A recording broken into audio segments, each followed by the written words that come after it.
clean fuels, and new technologies for a vibrant, connected community. Learn more at northfloridatpo.com. Baptist Health is a proud supporter of First Coast Connect. Baptist Health, committed to building a healthier community for all of us. More info at 202-4YOU or baptistjacks.com. One Jacks presents the 55th Humanitarian Awards on May 1st. Honorees include Dr. Charles B. McIntosh, Debbie Buckland, Josh Martino, John Payton, and Dr. Johnetta Betch Cole. Celebrate their efforts to bridge divides and unite our community. onejacks.org. This is WJCT News 89.9 Jacksonville. Up next, national and local news from NPR and the WJCT News team.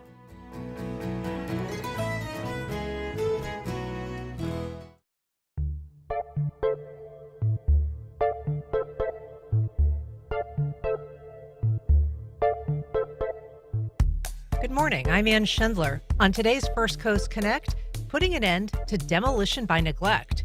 We discuss a new proposal to end the continued destruction of the city's historic fabric.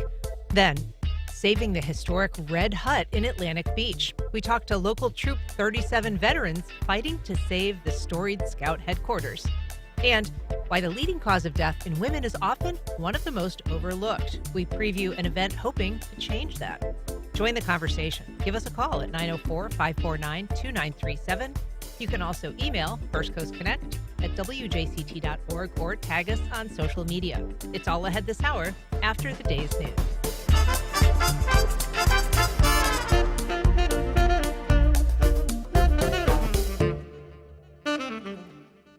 Live from NPR News in Washington, I'm Corva Coleman. President Trump is marking his 100th day in office this week. He'll hold the first rally of his term tonight. Trump is expected to highlight his record when he rallies with supporters in Warren, Michigan. But NPR's Danielle Kurtzleben reports Trump's approval ratings are sliding. The president will speak at Macomb Community College just north of Detroit. While Trump tends to use these speeches to claim policy victories, this one comes as Americans are increasingly doubting him. A new poll from NPR PBS News Marist finds Trump's approval rating at 42%.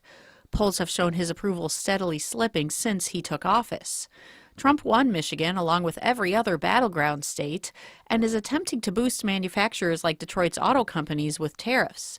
However, Trump's tariffs on goods from the world over, including a 145% tariff on Chinese goods, have rattled markets and raised recession fears. Danielle Kurtzleben, NPR News. President Trump has continued to tout his efforts to deport migrants illegally in the U.S., but his administration is also trying to deport people who have legal status. That includes Columbia University student Mohsen Madawi. He had arrived to meet with authorities to take the last step in his process to become an American citizen. Instead, he was arrested. Madawi has advocated for an end to the war in Gaza. The Trump administration alleges this has adverse consequences for U.S. foreign policy, in this case, undermining the Mideast peace process. No evidence has been furnished. His lawyers denied this. Madawi spoke with NPR from his detention center in Vermont. I am centered. Internally, I am at peace. While I still know deeply that this is a level of injustice that I am facing, I have faith. I have faith that justice will prevail. He spoke to NPR's Morning Edition. Israeli and Hamas officials have held talks with Egyptian officials about reaching a ceasefire in Gaza, but neither side has indicated a breakthrough. NPR's Daniel Estrin has more from Tel Aviv. Hamas says it met over the weekend with Egyptian officials in Cairo to discuss a ceasefire, a hostage prisoner exchange, and urgently needed aid to Gaza. Israeli media report a senior Israeli delegation met Egyptian officials in Cairo Monday. An Israeli official not authorized to speak publicly tells NPR Israel has rejected Hamas's offer for a 5-year truce. In a press conference, recently freed American-Israeli hostage Keith Siegel called on President Trump to help free Hamas's remaining hostages. I urge the president to continue his commitment, apply pressure, restart negotiations immediately, and secure a deal. Daniel Estrin, NPR News, Tel Aviv. On Wall Street in pre-market trading, Dow futures are up by about 140 points. This is NPR. You're listening to WJCT News 89.9 in Jacksonville. Good morning. I'm Stephen Ponson. It's 9:04. Jacksonville City Council member Ron Salem took his special committee on Duval Doge on the road yesterday to discuss its findings with Kiwanis Club members. Salem announced last week that his committee had identified nearly $17 million in unspent funds tied to already completed capital projects. He says the recovered money will be further reviewed to determine where it might be reallocated. He also identified some other Duval Doge subcommittee projects. For example, the council auditor's office is looking into city P cards, which work like a credit card. Salem would like to see their use better monitored. Because right now, we really don't know until you get your statement, so to speak.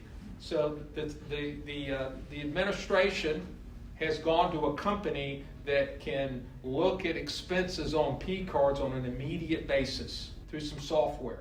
Mayor Donna Deegan responded to Salem's Doge cost savings announcement last week, saying he's playing catch up to the government efficiency efforts she has been leading since becoming mayor. The Duval Doge Committee will deliver its final report in June. We're going to have mostly sunny skies later on this afternoon here in Jacksonville. It's going to be a warm day with highs in the low 80s along the coast, mid 80s inland, and drier air is going to be moving in through the day, so we're going to stay dry.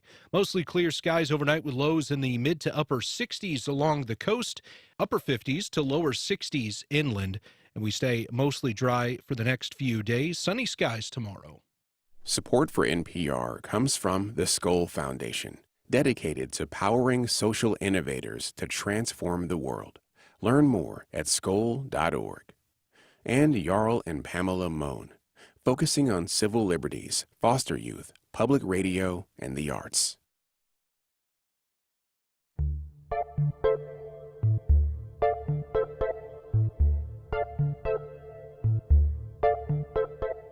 Support for First Coast Connect is provided in part by Baptist Health and North Florida TPO. Good morning. I'm Ann Schindler, and this is First Coast Connect. Today, with hundreds of historic properties at risk and demolition permits flooding in, preservation advocates say it's time for a different strategy. We discuss a new task force report calling for stricter enforcement and penalties with teeth. Later in the program, saving the historic Atlantic Beach Scout headquarters known as the Red Hut.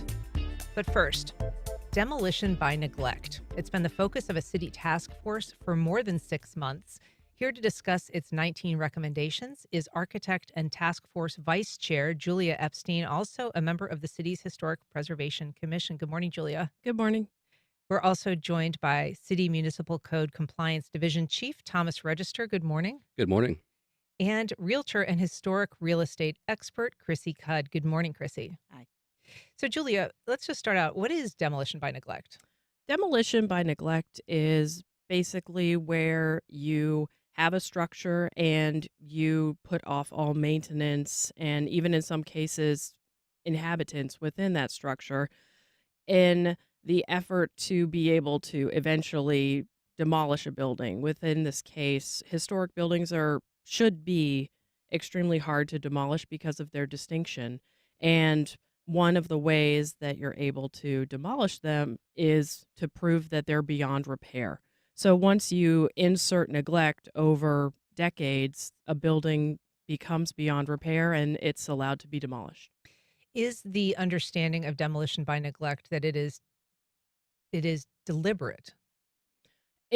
It is, for the most part, the understanding that there is some thought there that it's very expensive to restore historic structures appropriately within the historic districts. There's rules and regulations that you have to follow when you restore them, and that, again, adds to the cost versus doing new work.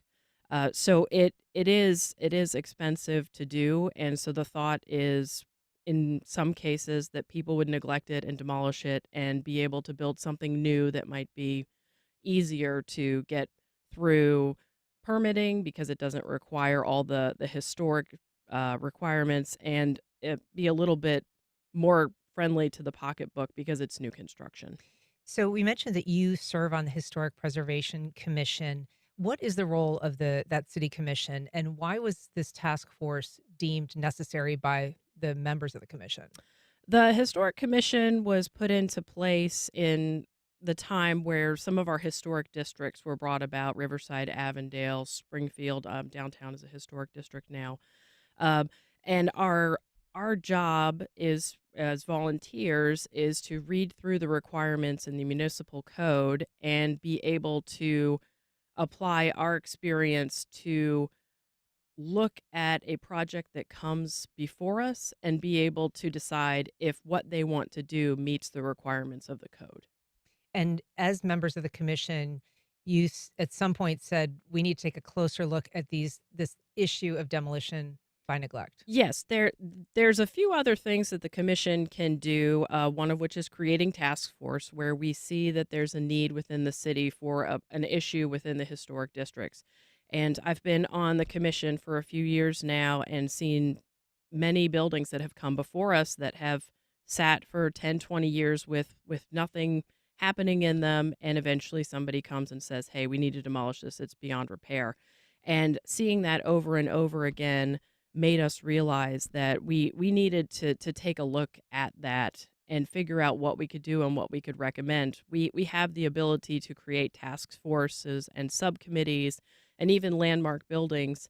And so we thought that this was the best way for us to take a stab at finding a solution to this problem. So, Thomas, we noted that you are the Code Compliance Division Chief. Can you tell us what is the job of code compliance and what kind of recommendations are you making to the city, or did you make to the city's task force? We enforce property safety and maintenance codes, zoning codes, and code enforcement also does the monitoring and maintenance of the certificates of appropriateness for historic buildings.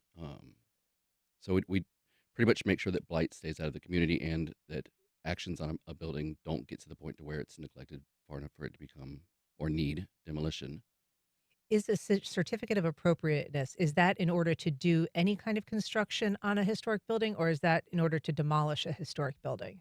For both, they would need approval through the commission to demolish the building or to do any type of repairs to make sure that they're repairing it in accordance with the historic ordinances. And so in your presentations to the task force, what was it that you were asking for? What were the priorities from the code compliance field?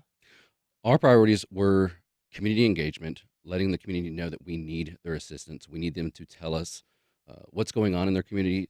In many of the historic districts, there's alleyways, there's areas that we don't see, and we don't see exactly what's going on a property. And they may have that access that we don't, and to notify us of it. Outside of the engagement, we would like to see, we would prefer to spend our resources maybe temporarily weatherizing properties or contributing to the community in some ways other than just cleanup and demolition, and using funds to prevent it from getting to the point to where it needs to be demolished, or that it gets to the point to where there's no other option but to either remove it and start fresh or Yeah. take it forward. Chrissy, you see these properties. You often are in the business of buying and selling these properties.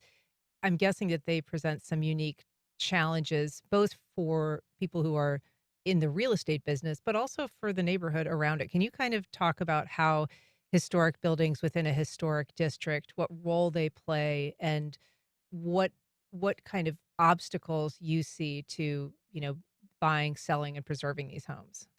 The ordinances that were referenced are something that a lot of people are unaware of. And so a lot of flippers come along and they think, ooh, a good price.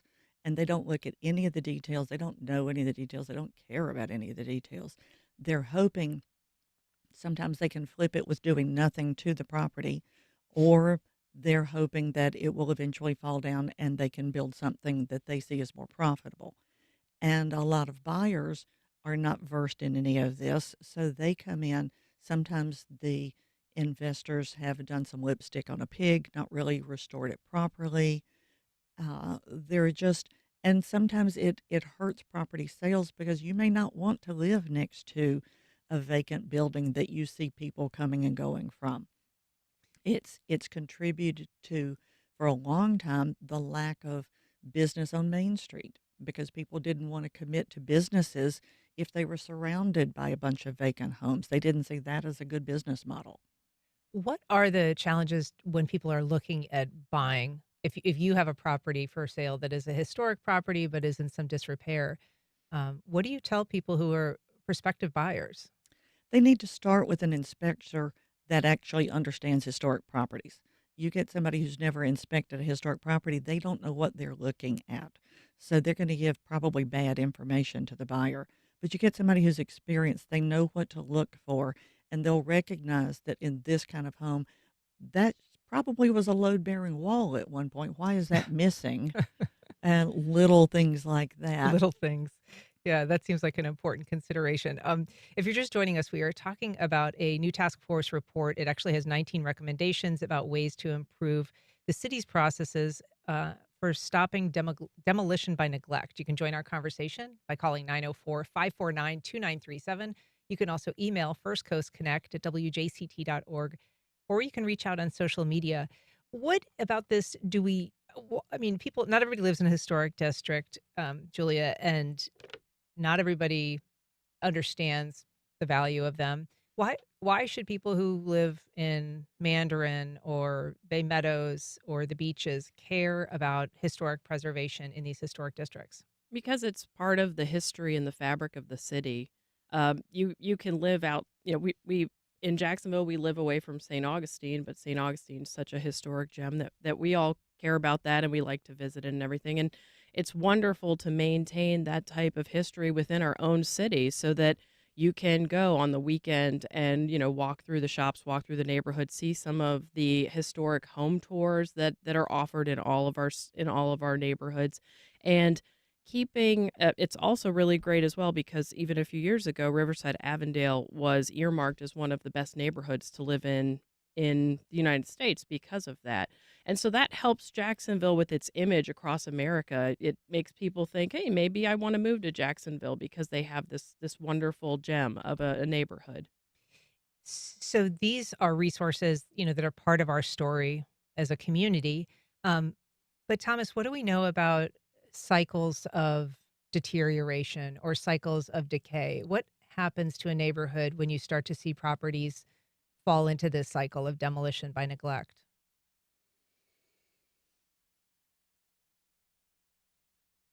I'm not sure I have the extensive experience to know exactly what happens to a neighborhood that are meeting all of this criteria, but what I've seen in the 11 years I've been working for the city, places like Springfield or other historic areas that have been allowed to be neglected or that have gone on many years with neglect, you see many blocks with vacant lots, and I think someone said something about breaking into vacant properties, and oftentimes during the colder months, people go in to get warm and they burn down these properties. So you see these beautiful, vibrant neighborhoods get reduced down to vacant lots or unmaintained buildings that the city constantly has to go back in and maintain and cut the grass and clean it up and try to prevent further decay in that neighborhood. So for folks who are watching our live stream, we do have some images we've been showing of kind of before and after of homes, but there is a photograph that we also have from the Jackson, the publication, that shows the city overview of historic structures as they once were, and then a screen right next to it that shows how many of those have been removed. And it is a pretty dramatic rendering. What explains that? I think a lot of it really is it just seems a lot easier to take a building down and put what you want to do there. If there's a historic structure that doesn't meet the programming criteria of the ownership, it's a lot easier for them to take something down and put what is going to economically work for them there or what's going to work for the needs of the site.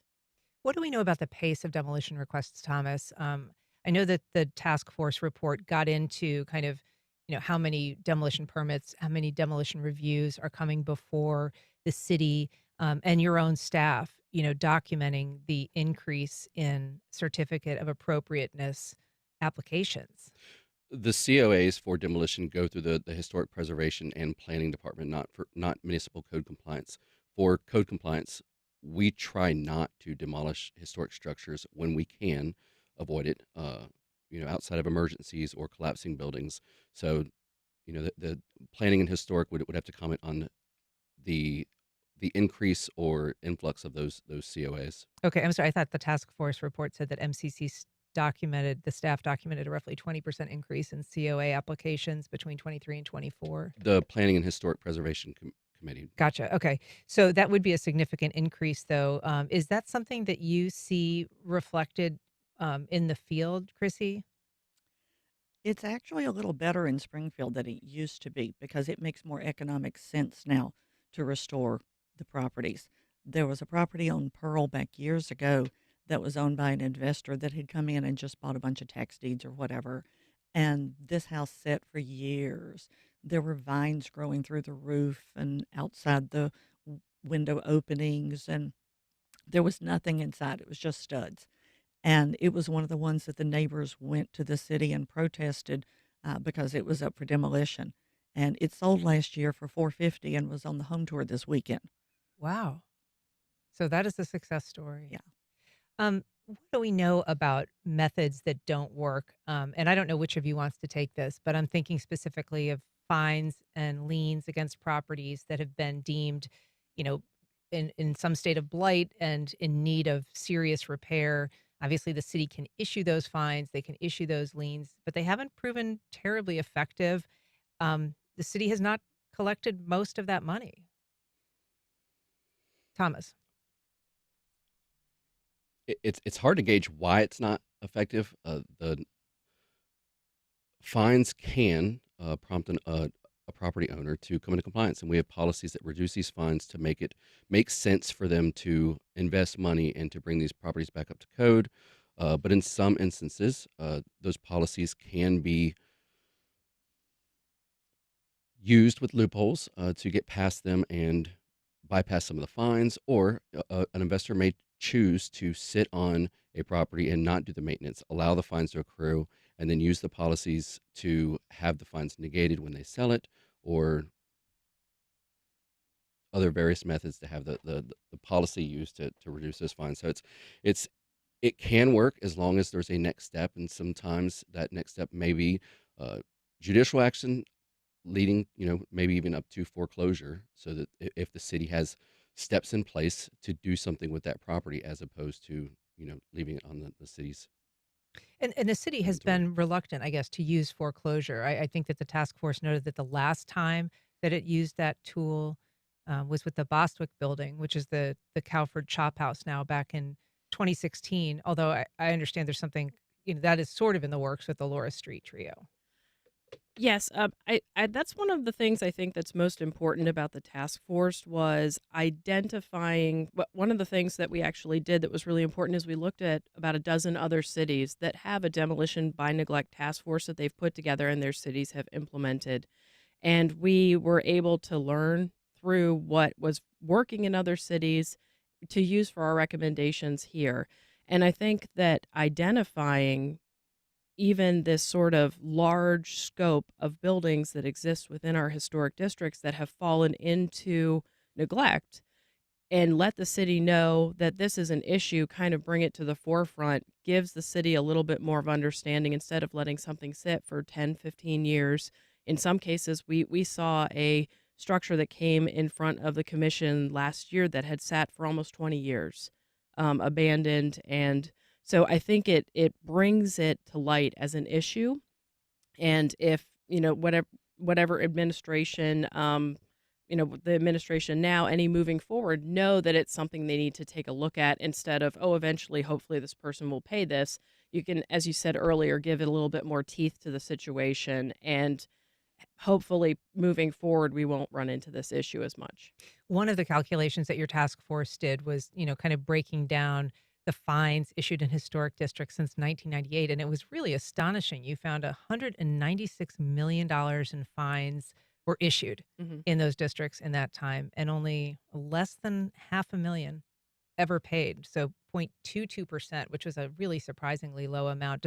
Was that surprising to you? Yes, that was extremely surprising to me. I was surprised to see the number that had been issued, and then even more surprised to see how little had been paid. But I think Thomas sort of spoke to that as there are loopholes, there are ways for when a building is eventually sold, a site is eventually sold, to say, hey, let's get rid of some of these fines so that hopefully somebody can do something better here than have a condemned abandoned building, a building that has such neglect that it needs to be torn down.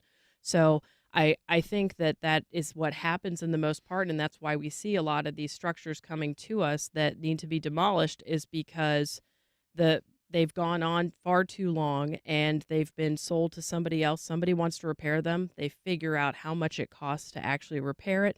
They figure out the actual condition of the structure, and they say, listen, this is beyond repair now. And all of those liens were sort of waived in the process, thinking, okay, well, this person will fix this site, and eventually they'll do something there. It might not be restoring a historic building, it might be a new structure, but our goal for the commission is to be able to identify these earlier and give recommendations to the city so that we can find a building that maybe has been in neglect for a couple of years and not 10, 15 years, so that we can still save that structure.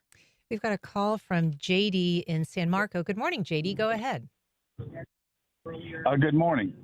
What I want to talk about here is there's a nonprofit corporation, it's a Georgia corporation, that actually can facilitate an industrial revenue bond for any nonprofit in Duval County that wants to buy these properties, rehab these properties, especially in the historical area. The first one that comes to mind to me is the old school building under I-10 and 95 interchange. That building needs to be picked up, spun around. Yeah, I think it's school building 2 or 4, I don't remember. But that building needs to be picked up, spun around, put back down, and completely that's an absolutely beautiful building. I believe it might actually be an old Clouseau building. I don't know for sure, but it looks like something Clouseau would have been the architect. But the point being is this nonprofit corporation can, if you have a nonprofit corporation that wants to do this kind of work, they can facilitate up to $10 million, and it's easy to qualify if the nonprofit corporation is at least 3 years old. But there's a website that they can go to and read about it. Thanks, JD. Appreciate the call. I mean, relative to the Annie Lytle building that he mentioned, that's kind of sandwiched between some overpasses now.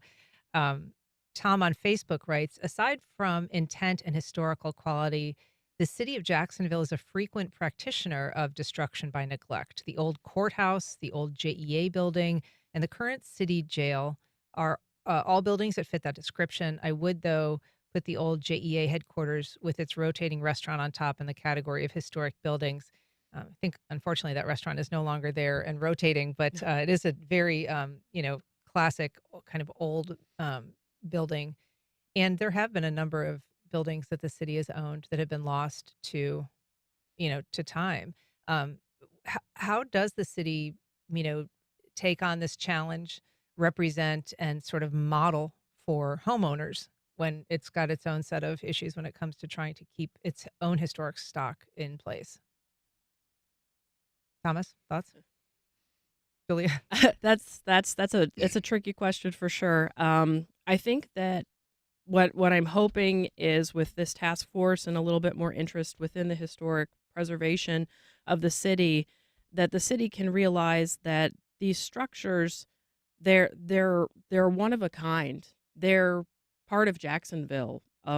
These buildings, there's no buildings like them anywhere else. So it's important for our city to maintain them, and other cities do that. They take a hit, they take a loss, and because it's important, they've identified that that's part of their culture, that's part of the fabric of the city.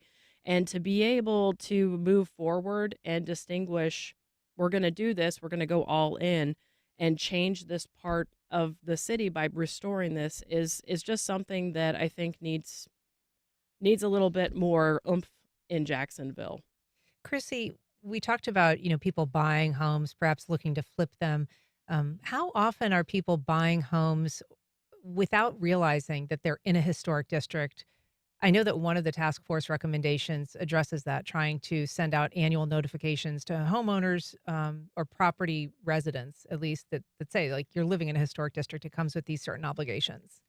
There's a problem within my own industry about a lack of training for this as a component of real estate.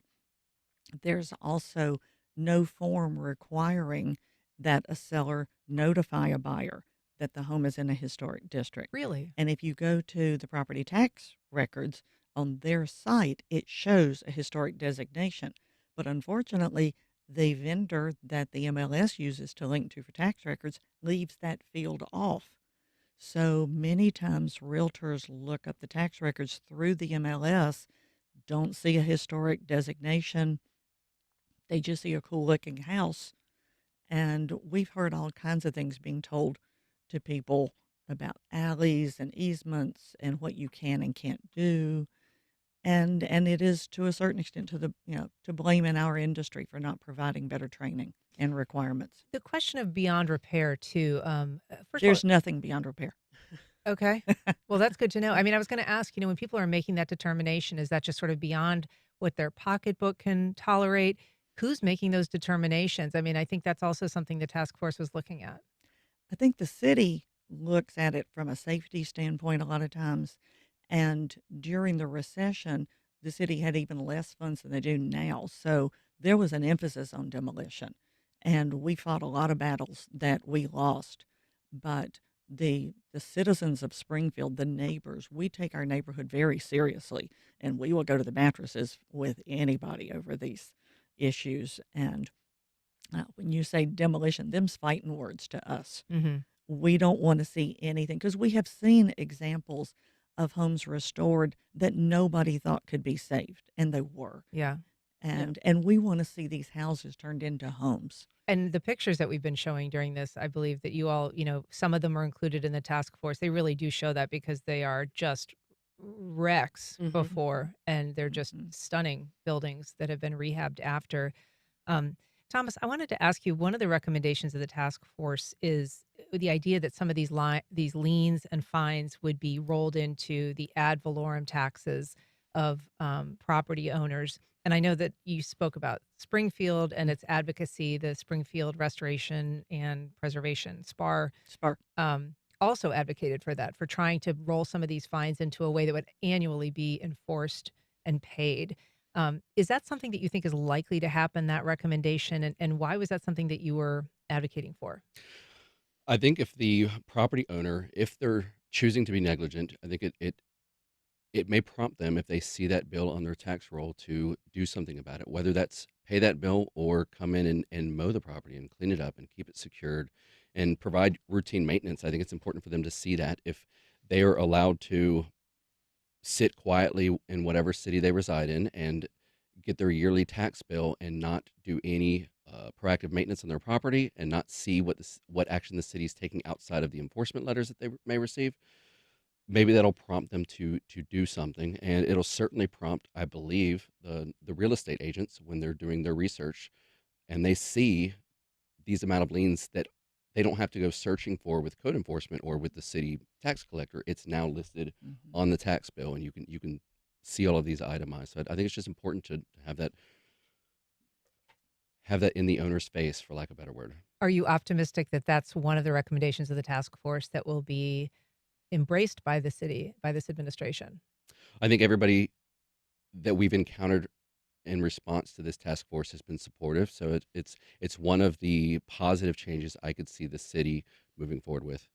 Another recommendation that I thought was interesting would basically apply some civil penalties if there is a property that has to be demolished or it has to be relocated because the owner has failed to maintain it.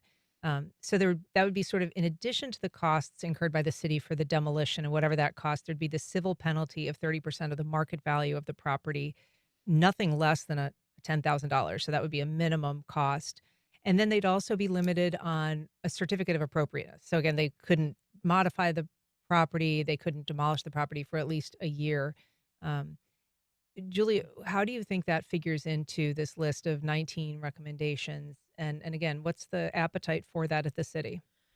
I I haven't had conversations with the city specifically about the appetite there, but to me, if you're going to make the investment of purchasing a structure within a historic district where the municipal code requires you to not only maintain it, but if you want to do something to it, do it appropriately with the historic fabric of that neighborhood.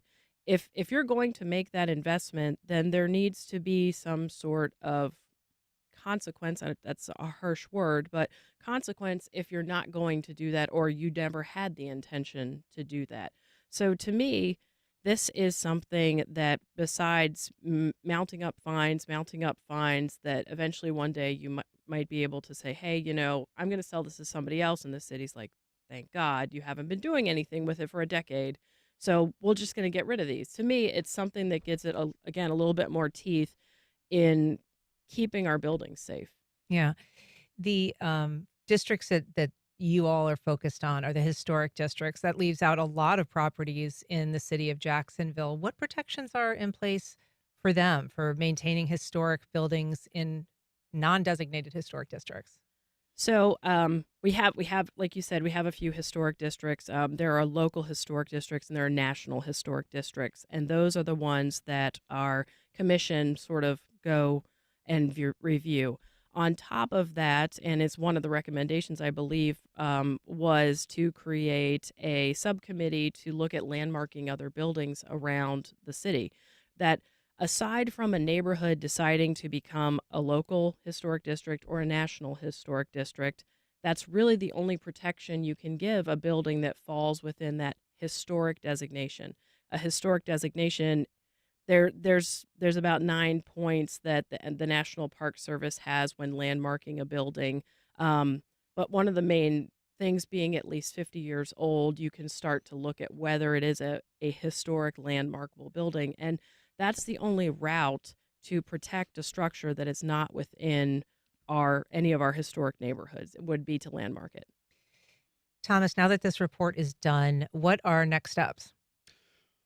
Our next steps are to coordinate and meet the criteria that the administration supports and that makes sense for the city, including coming up with a matrix on how to identify these properties. If you look at the building that collapsed on Main Street recently, if you look at the structure of that building, that it was about 20 years ago that the roof started giving way.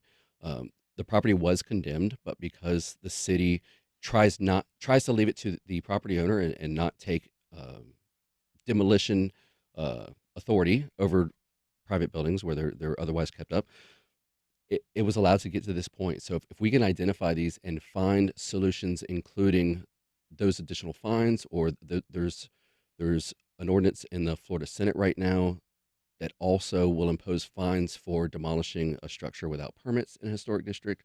So hopefully that'll come. These are all tools to just prevent us from getting to that point to where we see something collapse or where the city does have to come in and take action. And it's not cheap for the city through code enforcement to take down a building through emergency action. Some of them have been $100,000 to $120,000, and spending that money and those resources on temporary weatherization or shoring or other minor repairs, or utilizing the resources that are available through the housing division for those that may have low-income ownership. They're all different tools that can help combat the neglect or the lack of attention on these historic structures. Well, it's an interesting read. We're going to have a link to the task force report on our website.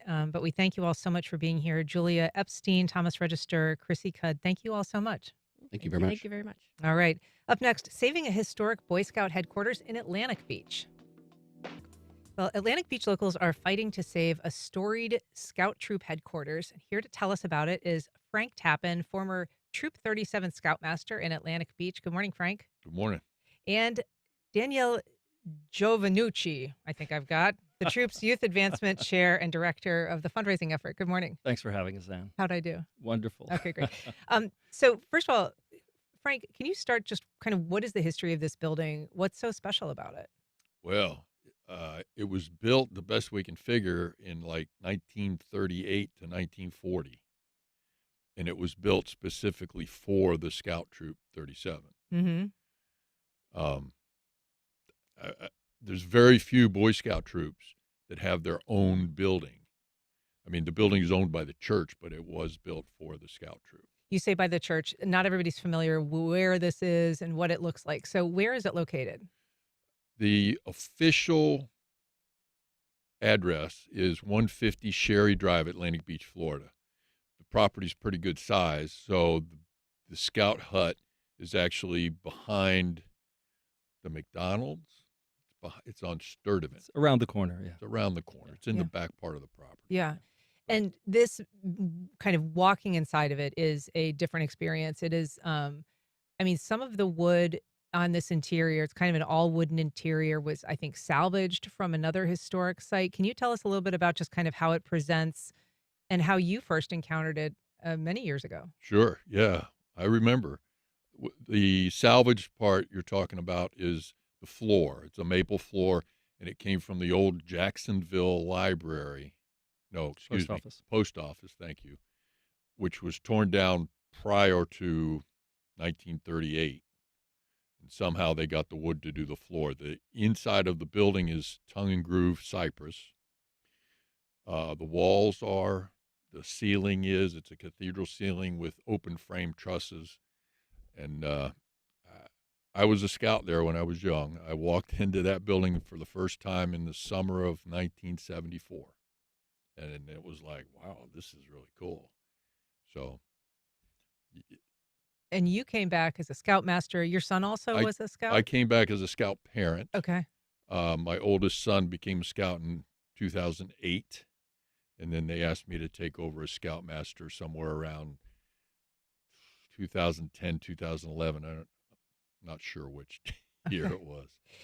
Can you tell us a little bit about the kind of current status of the building in terms of where it is, what repairs are needed, and why you all are undertaking this fundraising effort now? Absolutely. Well, I mean, the inside is absolutely glorious. It's stunning, and people don't expect it when they see the outside because the outside is sad. That's pretty bad. So it needs just about everything: siding, roofing, bathrooms. It's just fallen into disrepair over many years. But the troop is coming back. There are a lot of parents who've grown from a couple of kids, a low around COVID, up to many dozens of families now that are part of the programs, and so it's expanding. And I think part of the expansion is the joy of the building in part, but also the values that I think a lot of people are searching for in institutions and certainly with our youth.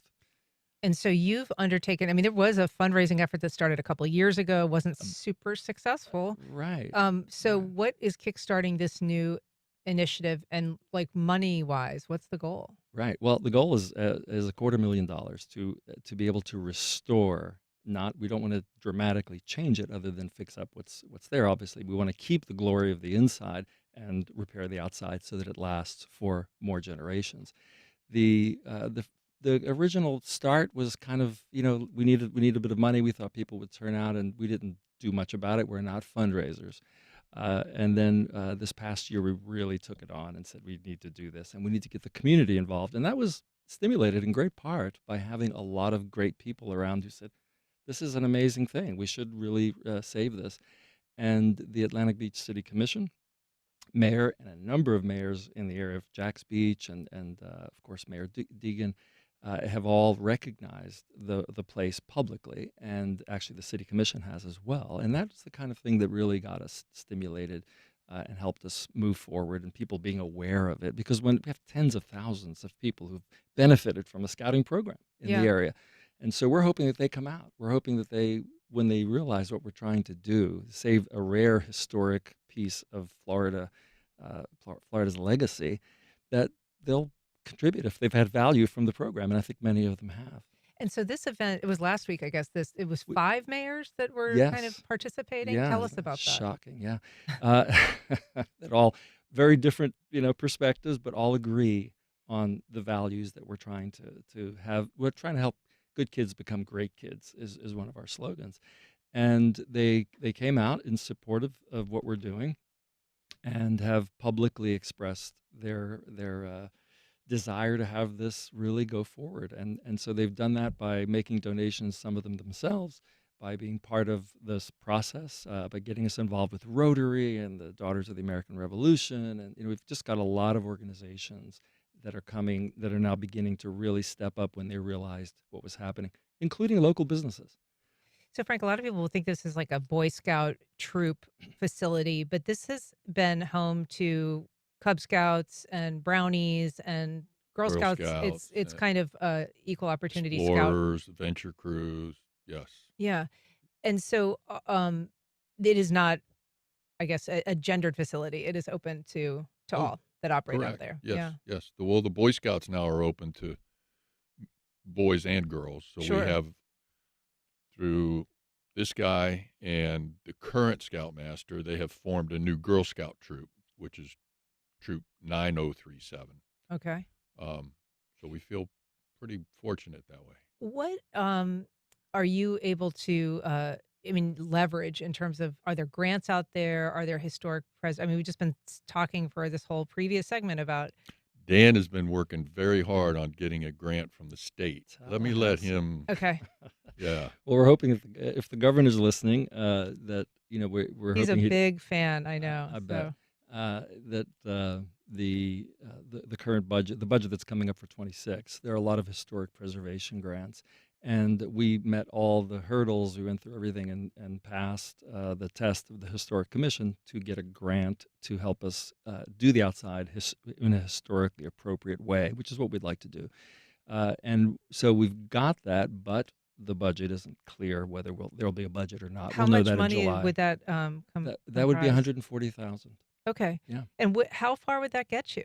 Pretty far. But we're still looking for a few, sound donors. We have a few that we think are quite interested. We're going to have a huge bronze plaque recognizing how the community supported this process. To be honest, I'd rather have a lot of local people support it than one big grant.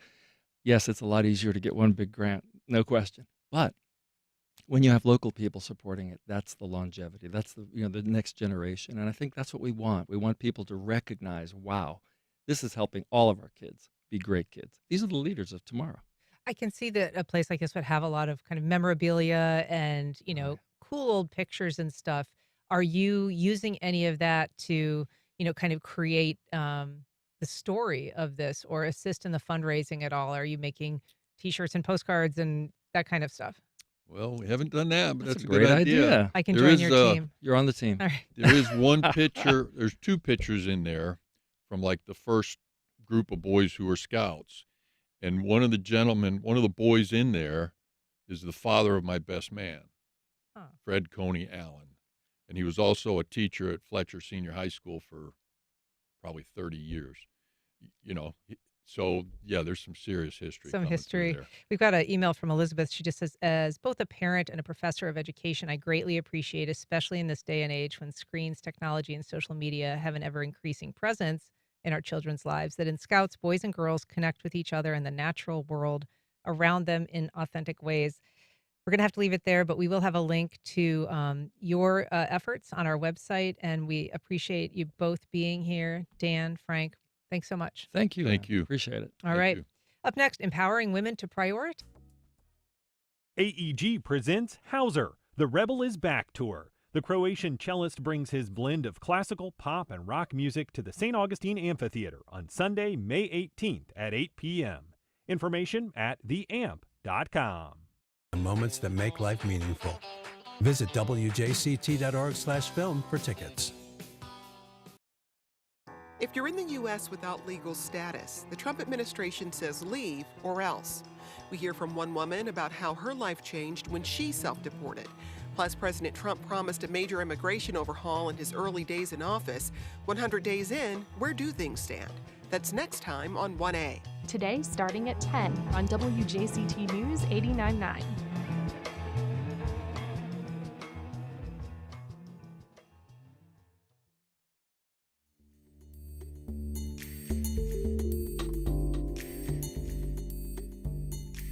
Welcome back.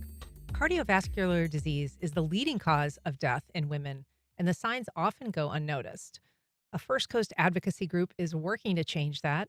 And here to tell us about it is Kate Mays. She's the 2025 First Coast Go Red for Women Summit chairperson. Good morning, Kate. Good morning. How are you? Great. We're also joined by Jackie Easterling. She's the Vice President of Development at the First Coast American Heart Association. Good morning, Jackie. Good morning. So we often think of heart disease as kind of an older person's illness, but we were talking just before this segment, and you noted that almost half of women age 20 and older are living with some form of heart disease. That's a really astonishing number because so few are aware that that's part of their life, I think, at that age. Yeah, I totally agree. I think that that's one of the things about the Go Red for Women movement that's so important is that we're able to share information and education around that staggering statistic. It's really scary. And so is reaching out to younger women particularly important, or is it kind of creating awareness in older women when they might be at a stage where that heart disease is manifesting in a life-threatening way? Yeah, I think the awareness really starts younger. I mean, I think, as we said, the stats are astonishing with how young it is with women over 20. But I think that's just a prime time with a lot of this research that we're doing. It's because women are starting their careers or starting to have families, and they put their health priority behind. And so they're not, they're canceling their doctor appointments so they can do something else or take care of someone else. And so it's really building the awareness that they need to continue to know how to do, CPR. They need to know the signs. They need to have a lot of this awareness out there in the community. And it starts, as soon as possible. I feel like there was a point at which, there were certain kinds of cancers that were not widely discussed. Women didn't often, pay attention to breast cancer. It wasn't really talked about much. Is this kind of in that category that it's just sort of, it's going to take some time and some effort to build that awareness? Because I feel like women are very acutely aware of cancer risks. Yeah, I think that there's been a lot of publicity around cancer, specifically in women, in many communities. And so we at the American Heart Association are just trying to do our best to spread that awareness. With 1 in 3 women being impacted by heart disease and 1 in 5 impacted by stroke, when you hear that and you look around a room when you're sitting there, you're like, which one of us is it going to be? This is a real thing. And so really leaning into the Go Red for Women movement to spread that awareness specifically with women is so important. I would say that this is our 21st year celebrating this here on the First Coast. And so we are making headway, but there's still a lot of work to be done. So what is different about cardiovascular disease in women in terms of either how it develops, why perhaps we know less about it than we do for men? I can share that women are less than 40% of women are part of the research. And so men are, women are just underutilized as far as research goes. The other thing that's really profound is that their symptoms appear differently. And so they can be masked or identified as some other symptom that's related to something else, like menopause or, just stress or anxiety. And sometimes it's just under diagnosed because when women say things, sometimes they're just disregarded. When they share what they're feeling, it's not that they immediately look at their heart or their cardiovascular system. Right. So, And we often hear symptoms, are kind of, or see on television people kind of clutching their chest. But what are people, women, experiencing when they're starting to have a cardiac incident? so what we hear is a lot of times you're feeling things in your neck and in your jaw or in your back. And so with men, it's really like you hear that people say, oh, it's like an elephant was sitting on my chest. It was a lot of pressure in the chest. And we have learned that sometimes it's a feeling that goes down the arm, that it's in the neck, it's in the jaw, or it could be like even a gastro type of symptom. And so with that, it's very easy to just blow it off and say, I'll get to that later. I'll see if it continues.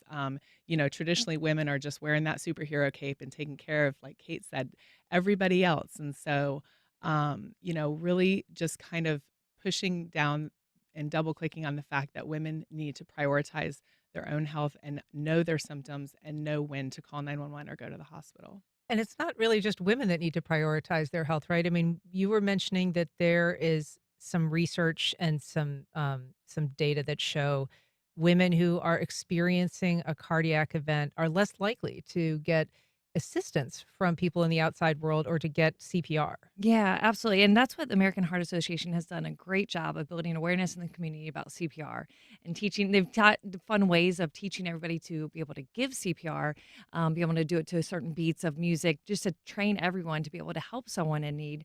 But it's exactly that, what you mentioned. Females are less likely to receive CPR because of a multitude of reasons.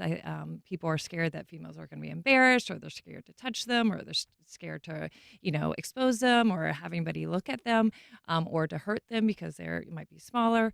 But this is something, building the awareness to be able to give CPR, but also to be able to receive and help someone that is in need is huge. I mean, all these things that we're talking about, females are more likely to have a stroke than a man. And so those are just something, back to, your point of a stigma, that you don't think it's going to happen to a female, or you don't think it's going to happen to younger females. It's something that we're really trying to build awareness here. And so awareness is part of this upcoming event, this summit, which is on Friday. It's from 10 to 1:30. Can you just tell us who should participate and where they can get more information, just briefly? Sure. So they can go to the First Coast, Go Red for Women.org. You may have I want to make sure I have the right. They can go to it's goredforwomen.org. Yes. Yeah. All right. And then anyone can come. So this is open to men, women, All right. and people of all ages. Thank you so much. We'll be back tomorrow. Support for First Coast Connect is provided by Baptist Health and the North Florida TPO. Baptist Health is a proud supporter of First Coast Connect. Baptist Health, committed to building a healthier community for all of us. More info at 202-4YOU or baptistjacks.com. The North Florida TPO is dedicated to transportation planning, funding, clean fuels, and new technologies for a vibrant, resilient, and connected region. More information available at northfloridatpo.com. AEG presents Kenny G. The contemporary jazz artist will bring his smooth and soulful saxophone melodies to the Florida Theater on Wednesday, May 7th at 8 p.m. Tickets available at floridatheater.com.